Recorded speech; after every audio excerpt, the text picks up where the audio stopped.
Salam alaikum. Alaykoum salam. Bonjour. Salut. Alors, est-ce que tu peux déjà nous dire où on est exactement? Alors écoute, là, on est au bord du lac Melah hein, et Mhm. on est exactement au sud-est. Sud-est. On est sur une hauteur, une petite hauteur, là où il y a le village qu'on connaît, le village agricole. Hein. D'accord. On appelle Qaria aujourd'hui le village agricole d'El Melha. D'accord. Et là, on avait un joli panorama sur le lac il y a pas très longtemps, mais ces arbres ont poussé, donc il faut monter plus haut. Il faut monter plus Il haut. faut monter plus haut pour avoir l'ensemble du lac. Alors le lac aussi, on a beaucoup de lumière maintenant. Quand il fait très très beau, quand on a beaucoup de lumière, Mhm. c'est très joli. Mais il y a une jolie couleur bleue. Alors, autour de tout ce vert. Mhm. Et c'était très joli il y a quelques décennies. Il y a quelques décennies. Pourquoi? Parce que on avait ce plan d'eau qui était vraiment autour d'un écrin vert et on n'avait pas ce qu'on voit aujourd'hui, hein, ce qu'on appelle le mitage. Hein. Donc on a des tranchées pare-feu qui sont ouvertes, plein d'urbanisation, plein de villages là, des maisons. Il y en a ici, il y en a là-bas, il y en a là-bas, il y en a là-bas au fond. Et puis, alors si on va de l'autre côté du lac, on verra ce qu'il y a là, sur la berge est. Et tout ça donc a ruiné un fabuleux paysage qui aurait pu être un Av- trésor.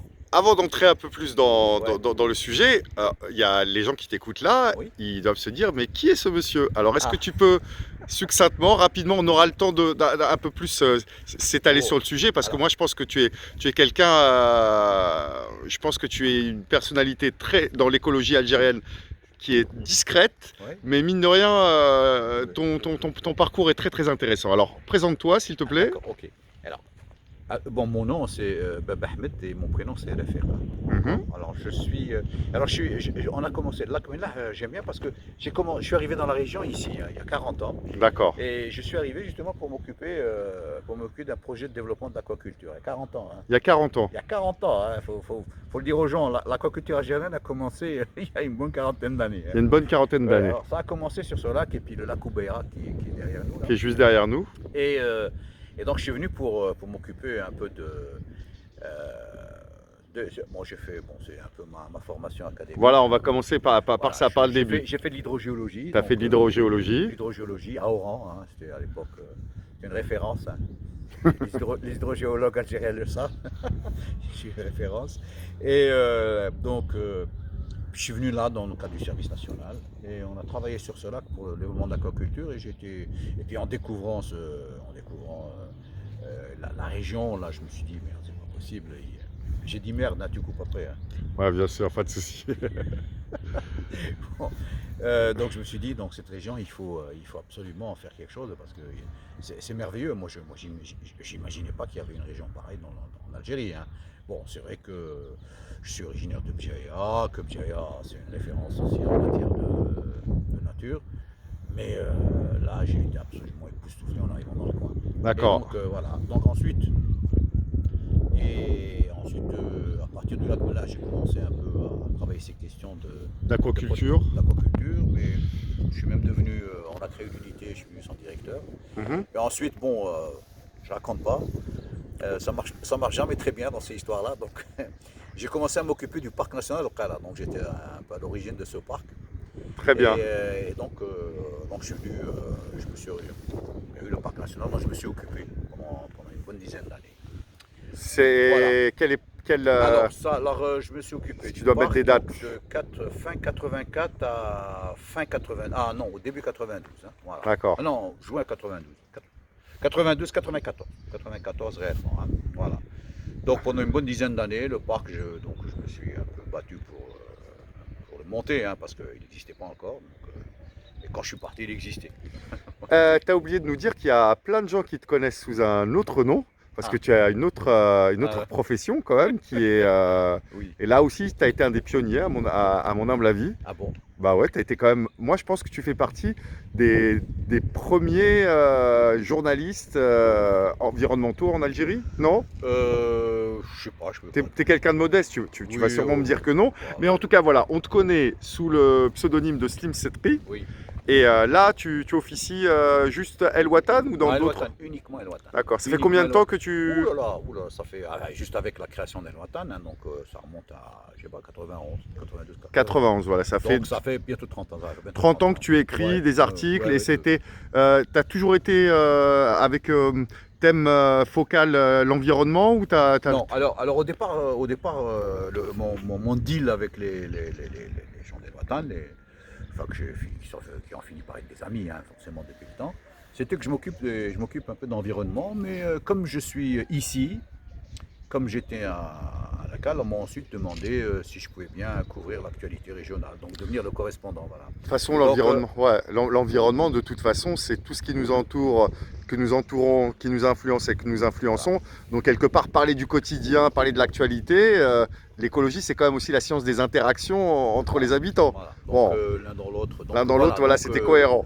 Donc je continue à m'intéresser, à écrire sur les questions d'environnement, mais j'ai pris, enfin ensuite, ce qui a été très intéressant pour moi, ça je le dis, hein, quand j'ai commencé à m'occuper des questions d'actualité, ben, je vais te dire, j'ai redécouvert l'Algérie. D'accord, pourquoi? Parce que, écoute, moi je suis citadin, j'ai été citadin, je descends d'une famille de citadins depuis plusieurs générations. Bon, j'ai eu l'occasion de faire le volontariat estudiantin, ce qui m'a amené à aller dans les campagnes, d'accord? Mais c'était très conjoncturel, hein. Mais découvrir le profond pays, d'accord?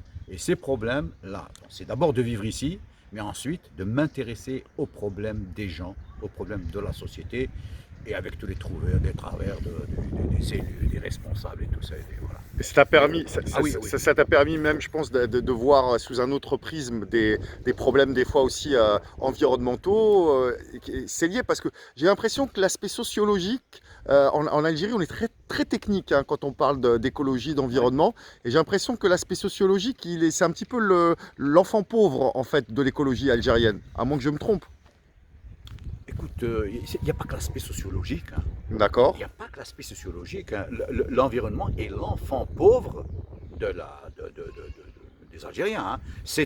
C'est pour l'instant, si tu veux, l'environnement, si tu peux simplement, je résume et caricature un peu. Pour l'instant, ce sont de grandes kermesses, ce sont de grandes discussions dans des salons feutrés où on te sort un certain nombre de choses, on te raconte un certain nombre de choses, mais sur le terrain, il y a très peu de choses, pour ne pas dire rien du tout. D'accord? Si je devais caricaturer, l'environnement, c'est un mot. C'est un mot, c'est un vocable. Derrière, mais Tu veux dire en Algérie? En Algérie. Rien qui se passe, il n'y a rien qui se passe. C'est faux. Il y a des petites avancées, il faut dire qu'il y a des petites avancées, mais elles sont infimes, insignifiantes par rapport à tout ce qui devait être fait. Et par rapport à l'avancée, par contre, des impacts négatifs et l'avancée des problèmes oui, et tout, la progression des choses. Si on devait comparer, Toi, justement, qui t'intéresse au sujet depuis une trentaine d'années, ouais. comment tu vois la chose? Les choses s'améliorent, elles se détériorent, il y a certaines choses qui s'améliorent, d'autres qui se détériorent. C'est quoi ton constat, en fait? Bah écoute, tu demandes ça à quelqu'un qui a vécu 60 ans dans un régime pas très ouvert, hein. Donc, comme je te le disais, moi aussi, je suis formaté. Et je te dis tout de suite, je vais être très critique, non, ça ne s'améliore pas, au contraire. Au contraire, nous sommes en pleine... Pour moi, évidemment, je te dirais que la principale crise que nous vivons, c'est la crise de l'environnement. Parce que si on devait se comparer avec les avancées qu'il y a dans le monde, où l'environnement est au centre, au cœur de tout le développement. Et du débat public. Et du débat. Alors, du débat. Donc, tous les débats, tu vois, tous les débats que tu vois, c'est les gens placent l'écologie et l'environnement au cœur de tout ce qui concerne l'avenir. Ouais, d'un projet de société. On alors, parle vraiment d'un nouveau paradigme social. Et quand tu compares avec ce qui se passe chez nous. Et pour toi, c'est dû à quoi alors? Gouvernance. Gouvernance. Mauvaise gouvernance. Mauvaise gouvernance. Nous sommes mal gouvernés.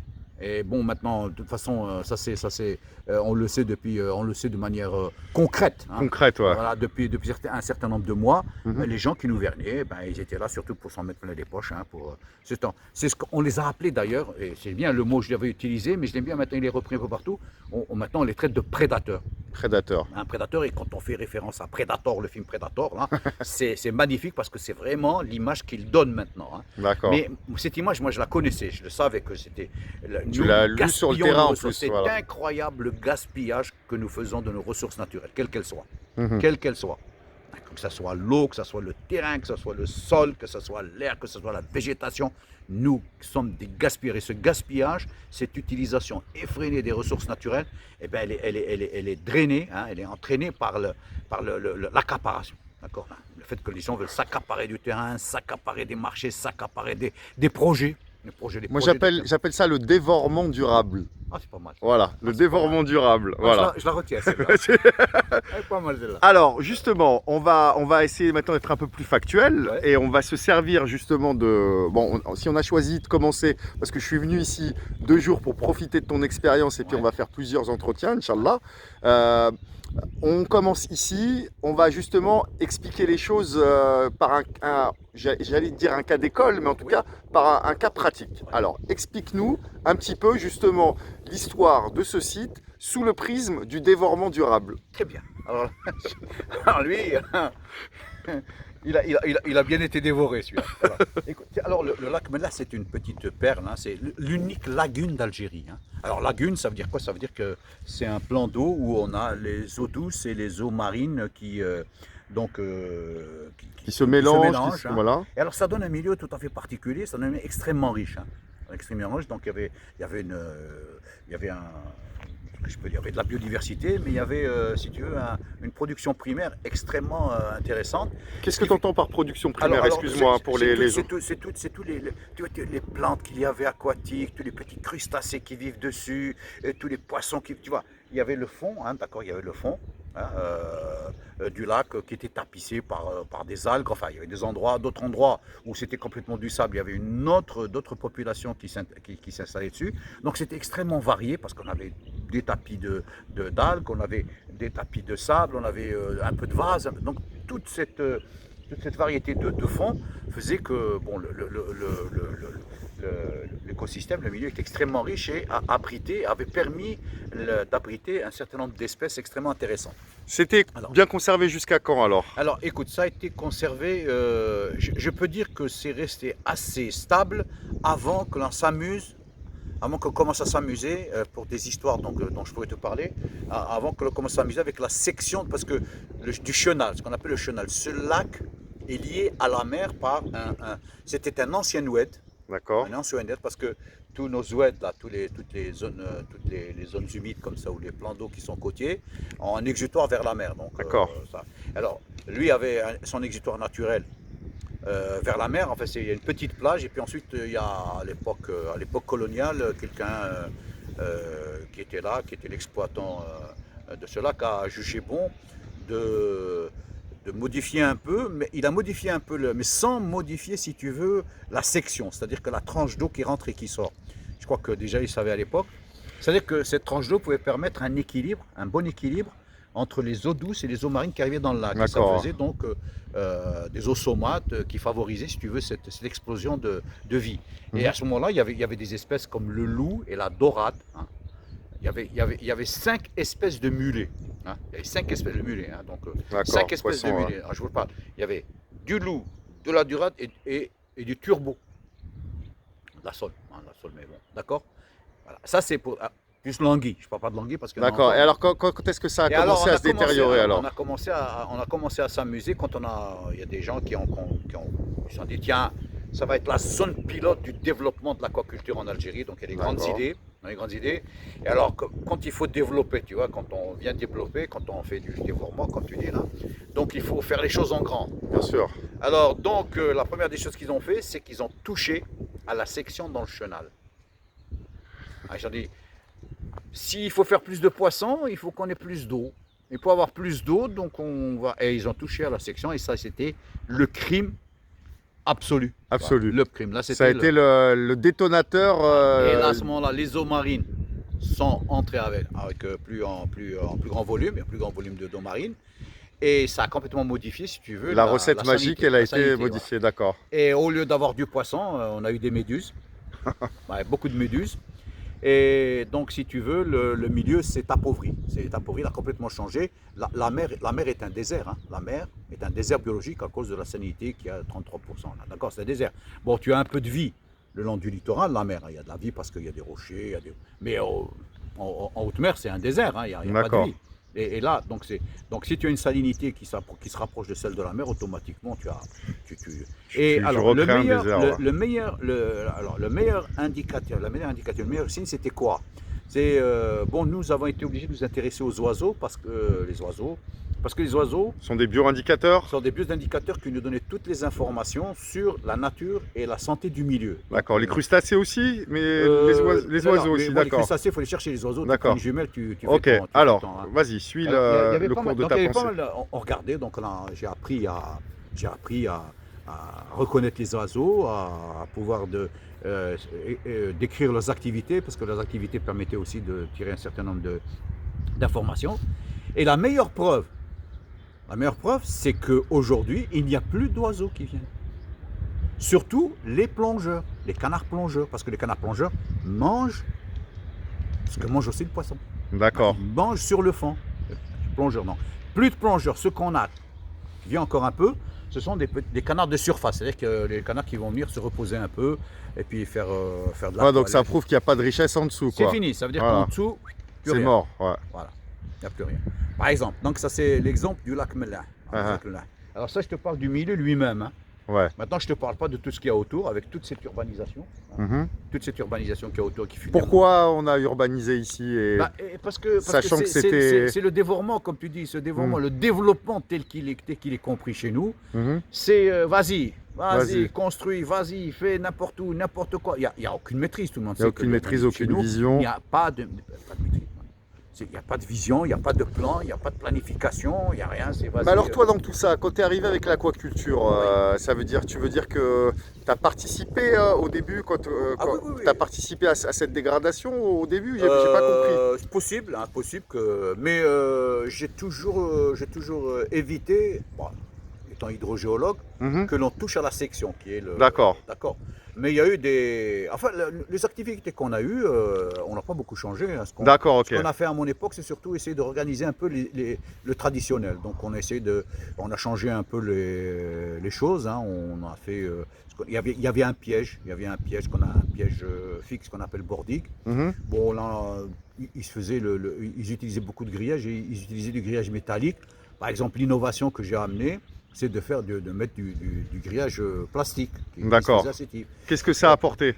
Eh ben, ça veut dire qu'au niveau entretien, au lieu de refaire le grillage tous les années, il ne le refaisait plus. Voilà, par exemple. Très bien. Et là, on a lancé aussi, on avait lancé avec l'équipe, parce qu'on était une équipe. Mhm. On a lancé les premiers élevages, mais c'était des crustacés, donc la moule on n'a jamais fait, au lac Melun, je le dis, je le répète, il n'y a jamais eu d'élevage de poissons. D'accord. Donc on arrête de raconter ces histoires-là. Encore une mythologie politique. Encore. Il n'y a jamais eu d'aquaculture au lac Melun, ça suffit, hein, on arrête avec ces histoires-là. D'accord. D'accord. Il y a eu les élevages de mollusques, on a réussi à le faire, on a fait du bon travail, Mhm. on a eu de très bons produits. Et puis, Qui ont été évidemment, commercialisés ou... oui, oulala, D'accord. ça s'est très bien commercialisé, ça, et puis on ne répondait plus à la demande. Très Mais bien. ensuite, bon, dans ce pays, quand les choses marchent bien, c'est là qu'on commence à avoir des ennuis. D'accord. Hein, je pense J'allais que- te poser la question, qu'est-ce qui fait que ça s'est arrêté alors? Là, on va rentrer dans le personnel. D'accord. Écoute, qu'est-ce que tu veux que je te dise? Je te dis, il y avait une vision différente. Moi, on a considéré, alors que c'était faux, on a considéré que j'étais trop protecteur. D'ailleurs, c'est écrit dans l'une de mes des lettres qu'on m'a faites, des reproches, d'accord? Mhm. Hein? Et alors que les gens à l'époque voyaient les choses, qu'est-ce que tu veux que je te dise? Pour eux, c'était devenu une base, hein. On Toi, devait tu étais faire dans une- la conservation, ça veut dire Oui, que tu voulais non. mettre, tu voulais qu'il y ait il y a un Une équilibre utilisation. entre l'économie Déjà à et l'époque, l'écologie. je connaissais déjà pas mal.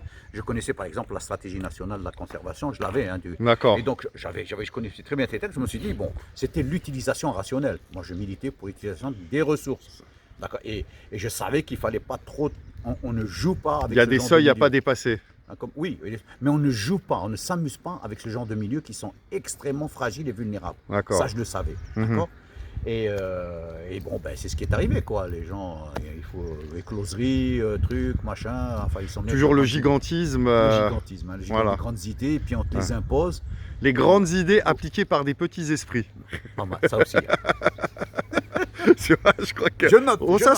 s'inspire mutuellement à l'affaire.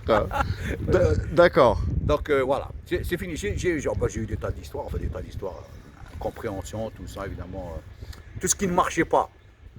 parce que, et c'était pas moi, j'étais pas contre, ça ne marchait pas parce que ça marche pas, rien ne marche dans ce pays. Mhm. Donc on me l'a mis sur mon compte, hein. Ça n'a pas D'accord. fonctionné parce que moi.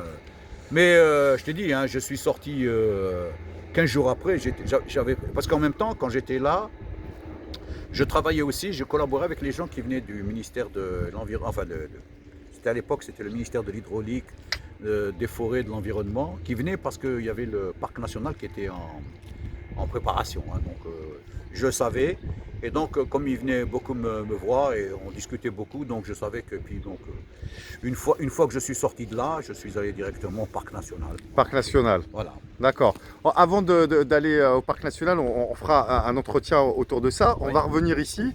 Alors aujourd'hui, Oui. après donc tout ça, où on en est maintenant? Alors pour le lac Bella, Ouais. aujourd'hui, alors il y a depuis 2003 oui 2003. Donc toutes les expériences qui ont été faites pour essayer de le mettre en valeur selon les concepts des gens d'Alger, des décideurs qui réfléchissent beaucoup. Hein. Mhm. Tout a échoué. Tout a échoué. Tout a échoué. Hein, que ce soit telle société, puis ensuite a été confondu telle société, puis ensuite telle entreprise. Bon, finalement, ils ont dit, allez, on arrête, nous, on donne ça au privé. Tu parles de l'aquaculture ou là de l'exploitation Je du... parle de l'Akmeda. D'accord. Bon, mais c'est toujours destiné à l'aquaculture. D'accord. Bon, ensuite, c'est devenu un milieu d'exploitation pour les pêches. Donc D'accord. déjà pour prendre le poisson. D'accord. Et puis il y a bon, alors il y a eu un cahier de charge, donc on s'est dit les autorités se sont dit bon voilà, on va le donner en exploitation au privé. D'accord. Et donc il y a un cahier de charge qui a été établi, qui a été fait. Et dans ce cahier de charge, bon, il y a un certain nombre de restrictions, de dispositions concernant la pêche. Ils ont même fixé des tonnages annuels. Mais alors encore, dans cette histoire-là, on a demandé au concessionnaire, donc à l'exploitant qui a été choisi, finalement, parce que de mettre en place une écloserie, ici, là en bas, une écloserie. Hein. Alors que la tendance actuelle dans le monde, c'est de ne plus faire d'écloserie, il y en a trop. Hein. D'accord. Non, on n'en fait plus des écloseries maintenant. Il y en a tellement que les alevins, ça se donne. D'accord. Et ensuite, on lui avait demandé d'entretenir régulièrement le chenal. C'est-à-dire revenir à cette histoire de ce qu'on appelle, nous, la marinisation des eaux. Hein. Voilà. Et voilà. Aujourd'hui, le concessionnaire, je crois qu'il y a peut-être 10 ou 15 ans qu'il est là. Enfin, je crois que ça a commencé en 2008. Non, avant 2008, 2003, 2005, 2004, enfin, cette histoire-là, au milieu des années 2000. Donc, il est là. Et bon, bah, je ne sais pas ce qui se passe, hein, mais je ne sais pas s'il produit pas. Je suis mal informé là-dessus. Tu es mal informé là-dessus, c'est bizarre. De toute façon, ce que tu peux dire, c'est qu'il n'y a plus de loup, il n'y a plus de dorade, qu'il arrive à avoir du mulet. Mhm. De temps en temps, il a un peu de mulet, mais c'est tout. Et d'un point de vue écologique, alors le site, Bah, est-ce qu'il y a quelqu'un qui se soucie non. Enfin, il y a beaucoup de, enfin, les étudiants viennent, il y a des D'accord. recherches qui se font. Mais bon, Mais est-ce qu'on peut faire cet exploitant-là? Oui. Est-ce qu'il fait ce qu'il veut? Est-ce qu'il y a une régulation de son activité? Ou alors il y a juste des avis, des consultations qu'on donne et après il est libre de faire ce qu'il veut? il a un cahier charge. D'accord. Il a un D'accord. cahier charge, il est sûr. Bon, mais lui, si tu veux, il peut pas faire plus. Hein. Il a un D'accord. cahier de charge, il le suit. Qu'est-ce qu'il y a à contrôler? Il n'y a rien à contrôler, il n'y a plus de poissons. Il n'y a plus de poissons. Il n'y a plus de D'accord. poissons. Il n'y a plus de poissons. Bah, je sais pas s'il arrive à s'en sortir, hein, parce qu'apparemment, il y a des ouvriers, il y a tout ça, il y a certainement. Je ne sais pas s'il s'en sort. Hein, je vais pas D'accord. poser la question, c'est à l'occasion de lui. Si on revient à l'écologie, alors concrètement, qu'est-ce qu'on a perdu? On va récapituler parce que je pense qu'on a un peu compris, Oui. mais je vais te reposer la question. Qu'est-ce qu'on a perdu avec ce développement durable, par exemple, de ce site? Alors, on a perdu un site qui était extrêmement productif, très productif, hein, à partir de ce qui existait comme extrêmement productif. Producteur de biodiversité? Producteur de biodiversité, mais producteur économique, puisqu'on avait des espèces de poissons beaucoup commerciales et d'une valeur, De qualité, l'excellence. C'est incroyable. D'accord, on avait des espèces qui vivaient là et qui sont commerciables et qui génèrent des revenus intéressants. D'un point de vue écologique aussi, quand même. D'un point de vue pour écologique, l'étude, évidemment. tu me dis que c'était une des rares lagunes. C'est l'unique lagune d'Algérie, d'accord. Et on a perdu, si tu veux, la biodiversité. Je ne pourrais pas te dire exactement Bon, les espèces qu'on a, il y a certaines espèces qu'on revoit plus, hein, Mhm. qui ont été remplacées par d'autres. Je pourrais pas te dire exactement lesquelles, hein. Là, il faut faut Ouais, il qu'on demande faudrait que à. tu Mais moi, je suis pas repotasses. très spécialiste sur ces histoires-là. Hein. Il faut qu'on demande aux gens. Mais bon, il y a des écrits, il y a un tas de rapports, il y a des études, hein, des études avec lesquelles d'ailleurs j'ai collaboré, qui font un peu le point sur cette situation, sur les 20-30 dernières années, hein. Mais il y a une chose qui est sûre, c'est que du point de vue écologique, du point de vue biocité, il y a une régression. Parce Une que régression. le milieu a changé. Parce que les milieux, il est passé de 25, 27 pour 1000 hein, en salinité. Après, en été, il approche celle de la mer à 33, hein. Je pense que si je puis me permettre, je pense que c'est justement un cas d'école en quoi? Parce qu'en fait, on avait une nature qui était un pôle d'excellence. On Oui. parlait de ce mot qu'on aime Oui. bien, on Ouais. aime bien À la galvauder et mode, tout. à la mode. Voilà. Donc, on avait une nature qui était un pôle Oui, d'excellence oui, écologique qui produisait Qui des produit. produits économiques d'excellence. Oui, Au lieu d'être en intelligence avec cette excellence, au lieu de faire preuve d'humilité oui. et de la comprendre et de l'accompagner, on a voulu la modifier. Et au final, qu'est-ce que ça donne? Ça donne un pôle Ça- de médiocrité Voilà. avec des produits de moins bonne qualité. Donc je serais tenté de te dire que pourquoi c'est un cas d'école? Parce que c'est à l'image de notre société. Souvent, j'ai l'impression que nos politiques, ils veulent changer pour changer les choses. Ouais. Et au lieu des fois de laisser faire la nature ou de laisser faire des Le gens, bon sens, le bon sens, tout simplement. avec humilité. Et voilà, trop de maîtrise, tu la maîtrises. Ouais. Voilà, je ne sais pas ce que tu en penses. Oui, oui, non, non, mais c'est juste, hein, c'est vrai, effectivement. Si on pouvait faire la comparaison avec, d'une manière générale, comment ça se passe au niveau de la société, oui, c'est comme ça, c'est comme ça. On essaye, on pense pouvoir faire mieux, mais on vient avec ses gros sabots, on bouscule tout, on casse la porcelaine, et puis ensuite, bon, voilà. C'est irréversible. Tu penses qu'il serait Écoute. possible, par exemple, si on retravaille si on reprend le site en main et qu'on vraiment on l'aborde avec cette logique d'accompagner la nature vers ce qu'elle fait de mieux, c'est-à-dire produire de la richesse et de l'excellence. Est-ce que tu crois que c'est possible encore aujourd'hui? Moi, je crois qu'on peut reconstituer en partie en gérant convenablement donc les apports d'eau, d'accord? Alors, il faut gérer ça, il faut revenir à une situation qui est antérieure, d'accord? Je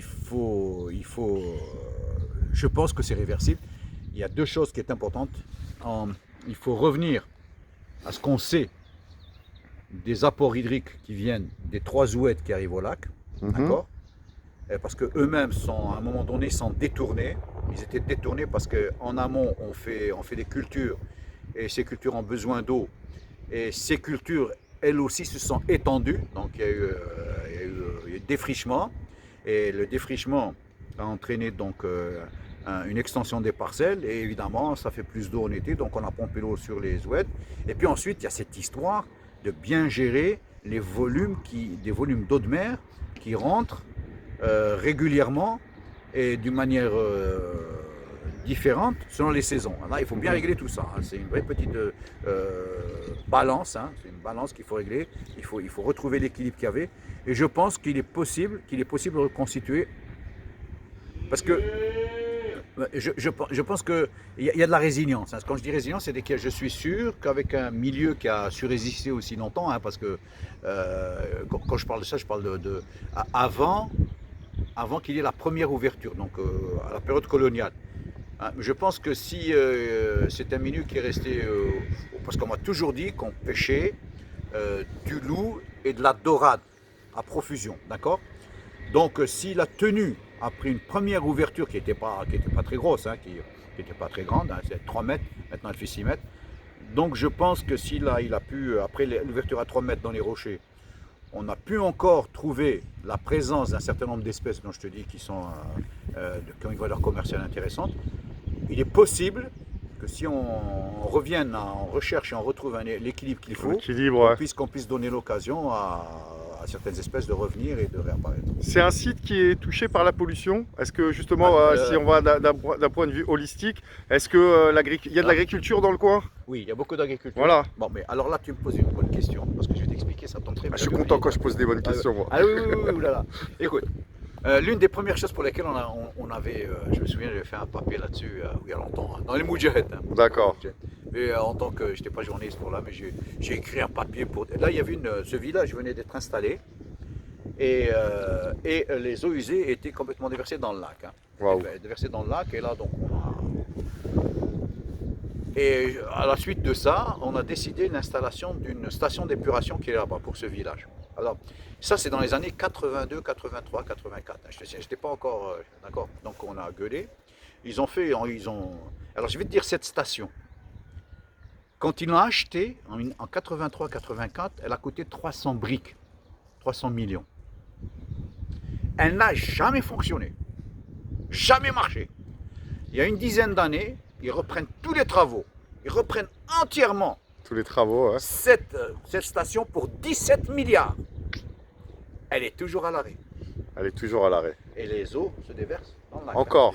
Les eaux continuent, elles sont toujours D'accord. déversées. Bon, Il y a une littérature là-dessus? je ne sais pas s'il y a des rapports, enfin il faut peut-être voir avec les gens D'accord. qui gèrent ça. Hein. Mais ce que je peux te dire, c'est que, alors à l'époque, c'était pas, parce que c'était moins de 3000 habitants, hein, et on considérait que moins de 3000 habitants, c'était quand même les eaux usées, elles sont essentiellement domestiques, il n'y a pas de... Donc c'était quelque chose qui n'était pas très, Pas très. visible Ouais. pour les eaux du lac, donc c'était quelque chose qui pouvait être géré. Soutenable. Oui, voilà. Mais maintenant, alors tu as le village, tu as un autre village qui est là-bas, d'accord. Bon, celui-là, beaucoup ont de fosses septiques. Tu as un autre village qui est là-bas, et puis tu as un village qui est au fond là-bas. Et puis alors D'accord. le plus gros, c'est tout un truc là. Alors on est sur le chemin de la Vieille Cale. Hein. Mhm. On va peut-être parler de la Vieille Cale. C'est un site historique connu. Hein. Alors là, et là, quand on va vers le nord, là, il y a encore des agglomérations qui sont autour. C'est-à-dire que le lac, aujourd'hui, il est entouré encerclé. d'agglomérations. Il est encerclé d'agglomérations, et évidemment, tout va au lac. Hein. Enfin, il y a D'accord. des gens qui ont des fosses septiques, mais sinon. Alors, ce qu'il y a de bon, c'est que le substratum, le sol, c'est du sable, généralement. Ok. Le sable. Ça filtre? Donc, ça, oui. Alors, quand c'est dans le milieu naturel, quand ça ne va pas dans le Zoued, ça rejoint le. Donc, c'est déjà quelque chose, c'est déjà un avantage, mais bon. Il est classé Ramsar?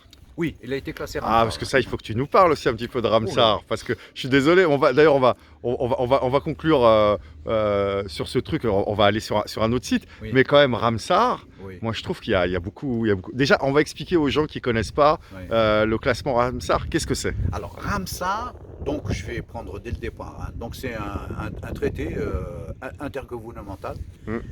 1976, c'est ça? 71, Donc, d'accord. alors, En Iran. En Iran. Donc, c'est une ville d'Iran qui est sur la mer Noire Mhm. et qui s'appelle Ramsar. Donc, il y a eu une réunion là-bas. Une réunion d'ailleurs qui est partie, qui a toute une histoire. Hein. Je la rencontrerai un autre jour. D'accord. Mais ça, c'est venu des gens qui sont en Camargue aujourd'hui. Hein. C'est des gens D'accord. c'est la Camargue française. Un monsieur qui s'appelle Luc Hoffman qui est décédé depuis 2 ou 3 ans. Enfin, c'est toute une équipe.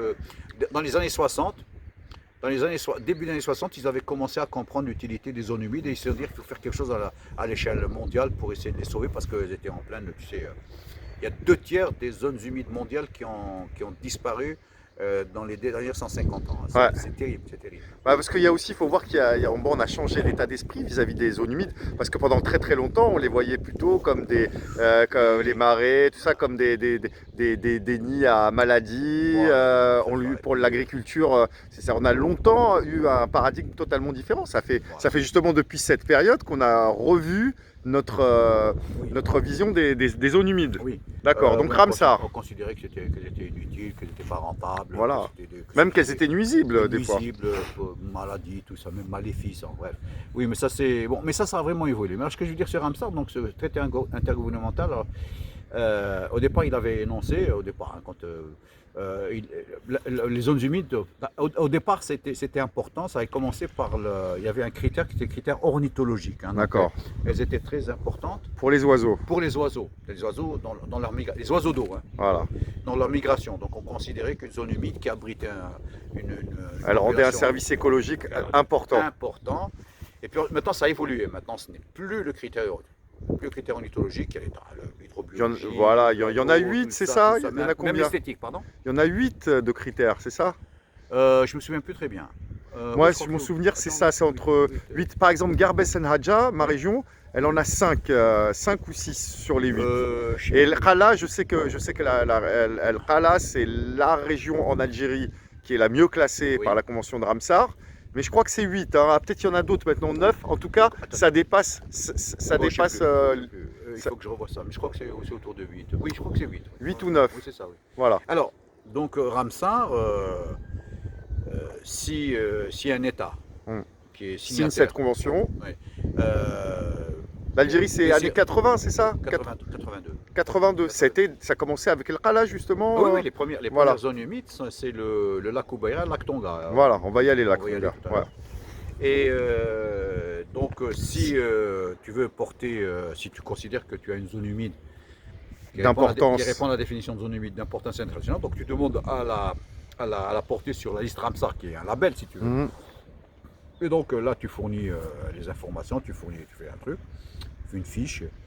Et alors, mais la convention de Ramsar, d'accord, ce n'est pas un statut de protection. La C'est un convention- label. C'est un label. C'est-à-dire que si tu décides, toi en tant qu'État, de porter un site sur la zone Ramsar, c'est que tu t'engages, au contraire, à sa protection. Voilà. Et ça, c'est l'erreur que font beaucoup de gens et qui malheureusement est véhiculée par les médias algériens. Alors on dit, c'est une zone intéressante. Alors, tu sais, quand on vient au lac Mellah, tu vois les médias algériens, surtout la télévision, c'est beau, c'est joli, c'est Ramsar, ils te sortent tous les superlatifs qu'il faut. Hein. Mais en fin de compte, si on devait regarder, elles devraient être déclassées. Toutes nos zones humides devraient être déclassées. Parce qu'elles n'ont plus les critères par lesquels elles ont été. Voilà, et portées pourtant sur on la en a liste. une Oui, si on cinquantaine. devait faire du bon travail. Mais même la convention Ramsar a dévié. Même les gens de la convention Ramsar aujourd'hui D'accord. ont dévié par rapport à l'esprit des années 60 et 70 et même 80, Mhm. où on faisait très attention. Là aujourd'hui, c'est classé à bras le corps. Hein. Ils classent pour tout, hein, pourvu qu'il y ait du monde, pourvu qu'il y ait des. Voilà. Voilà. Et ce qui s'est. Alors, donc, Ramsar, ce n'est pas un statut de protection. Ramsar, c'est une liste où, quand un site est porté, les autorités du pays s'engagent à faire en sorte qu'il soit protégé. Mais rien ne les. Une fois après, il n'y a aucune régulation, un organisme qui les oblige à tenir leurs engagements. Normalement, c'est la convention Ramsar, si d'après les textes, elle devrait. Il y a par exemple ce qu'on appelle le registre de Montreux. Mhm. Dès qu'un site est déclaré comme ne répondant plus aux critères, donc il est classé dans un registre. Et il y a un certain nombre d'opérations, d'actions qui sont menées pour essayer de rattraper les altérations. Mais sinon,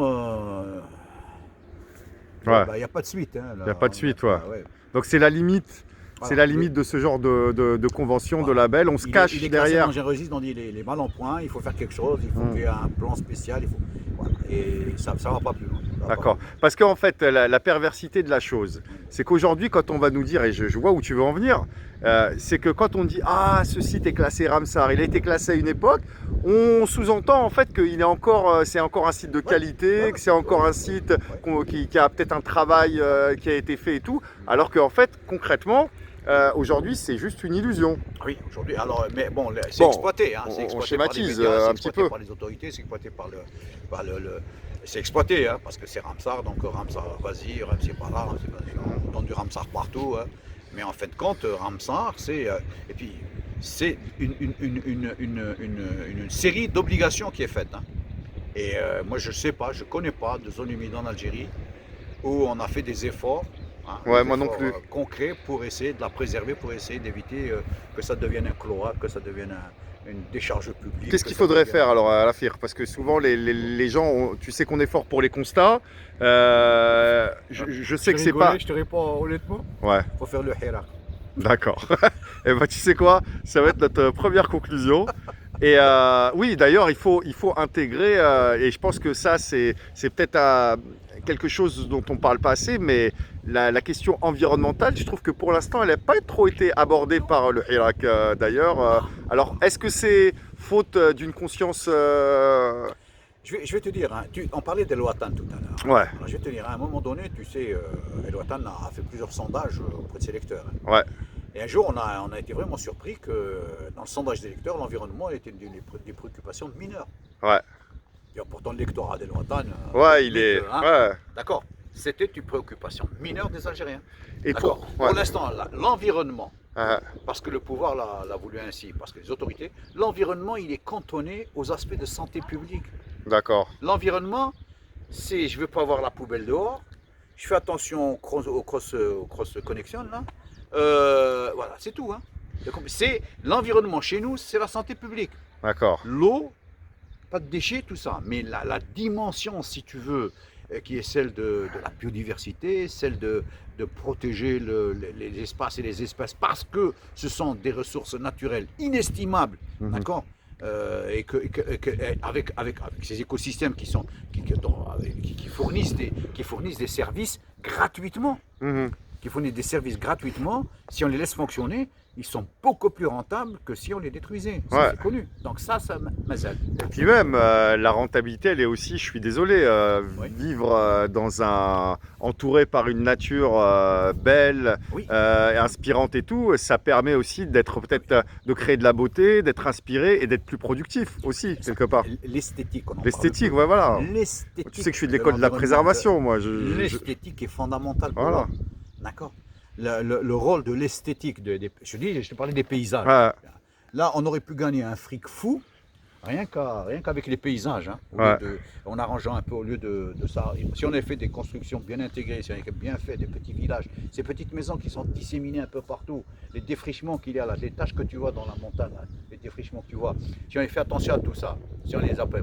Aujourd'hui, c'est un paysage que tu vendrais. mais hormis ça, si je puis me permettre, sans parler de tourisme, sans parler de Ouais. tout ça, moi je serais tenté de te dire que souvent derrière beaucoup de grands hommes, Ouais. il y a des beaux écosystèmes. Et ce que je veux dire, moi ce que je parle maintenant, c'est même l'inspiration du lieu sur les habitants et le fait que quelque part cette nature, elle peut inspirer le génie humain en fait. Et on pense pas et donc ça peut générer de l'argent de façon beaucoup plus inductive. Mais moi j'ai une petite chose à te dire par rapport à l'écologie et la sensibilisation. J'ai pas le même constat que toi, peut-être parce que moi j'ai une approche beaucoup plus réseaux sociaux déjà, donc je vois un petit peu que c'est un sujet qui fonctionne. Tu sais, j'ai produit une pétition, j'ai fait circuler sur Ouais. le net. Si tu fais pétition en Algérie, elle est en première page, presque première ligne. Oui. Et j'ai réussi à faire signer, on a réussi, parce que c'est vraiment plein de gens qui m'ont soutenu et tout, plus de 35 000 signatures. Ce que je veux t'expliquer, c'est que pour l'Algérie, si tu regardes toutes les autres, il y a des pétitions avec des trucs politiques, des sujets beaucoup plus politiques et tout, ils n'ont pas obtenu autant de signatures. Ouais, ouais. Et attention, j'ai obtenu presque 35 000 signatures sans aucune médiatisation, hein, juste du bouche à oreille. Ouais. Donc je pense, si tu veux mon très humble avis, qu'on est en train d'assister à un changement parce que l'écologie, de plus en plus, dans l'esprit de beaucoup de gens, l'environnement, c'est un sujet qui n'a pas encore été... bon, ils pensent qu'il n'a pas été politisé, il est ultra politisé. Mais où encore peut-être on peut trouver des militants, tu vois, il y a la nature, tout ça, une espèce d'authenticité, d'éthique et tout.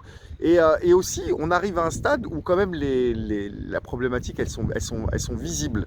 Il y a eu avec le gaz de schiste, effectivement, Ain Salah, au début, il y a eu une prise de conscience nationale. Hein, c'était la première fois. On parlera après d'autres séquences dans cette écologie. Mais je serais pas aussi... je pense que les jeunes, en tout cas la génération qui arrive, qui n'est pas forcément le lectorat d'El-Watan, Oui. je pense qu'elle est beaucoup plus sensibilisée aux questions parce qu'il y a eu un travail, n'oublie pas qu'il y a eu un travail sur les réseaux sociaux de gens comme, je vais dire comme moi et d'autres. Hein, ça fait 10 ans qu'on travaille là-dessus et les mentalités changent. Par contre, on va terminer là-dessus. Hein, depuis tout à l'heure, on a ce beau paysage derrière. J'ai envie de terminer pour montrer quand même qu'il reste beaucoup de travail. Alors voilà, on va conclure là-dessus. Voilà. Voilà par contre, quelque part, ce qu'on trouve au bord d'un endroit aussi beau. Et voilà pourquoi, dans un environnement pareil, il va être très difficile d'inspirer la citoyenneté, le civisme et la volonté justement d'aller vers un monde nouveau. Et je vous dis à tout à l'heure. Merci.